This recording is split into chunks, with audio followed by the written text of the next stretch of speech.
పుట్టినప్పటి నుంచి పిల్లలకి కనిపించే మొదటి గురువు కానీ హీరో అనుకోండి, ఏమన్నా అనుకోండి, ఎవరు? తల్లిదండ్రులు. అవును. మీరు అలవాటు చేస్తేనే వాళ్ళకి అలవాటు అవుతాయి. ఇది ఇలానే చెయ్యాలి అని నేర్పిస్తే అలానే చేస్తారు పిల్లలు. పొద్దునే లేవాలి, ఒక 45 to 50 minutes ఎక్సర్సైజ్ చేయాలి, దాని తర్వాతనే బ్రేక్ఫాస్ట్ చేయాలి. బ్రేక్ఫాస్ట్ లో ఏం తినాలి? పిజ్జాలు, బర్గర్లు, నూడిల్స్ ఇవి కాదు, మంచిగా స్ప్రౌట్స్, ఇడ్లీ, దోశ, అవి కూడా మనము ప్రోటీన్ రిచ్ ఎలా చేయాలి, సమతుల్యమైన ఆహారం ఎలా తీసుకోవాలి అనేది మనము పిల్లల్ని చిన్నప్పటి నుంచి అలవాటు చేయాలి.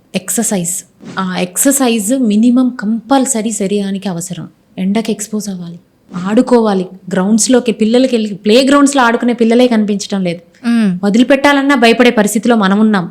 చిన్నప్పుడు కొంచెం టైం దొరికితే వెళ్ళి ఆడుకోవాలనే డిజైర్ చాలా ఉండేది. ఇప్పుడు పిల్లలు ఎంతసేపు ఆడుకోండి అంటే cell phone, TV, cell phone, ఇంతే.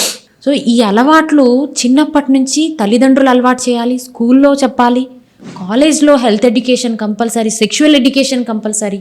ఈ మార్పులు అక్కడి నుంచి మొదలైతే తప్పితే ఒక బ్యాలెన్స్డ్ సొసైటీని మనం ప్రిపేర్ చేయలేమండి.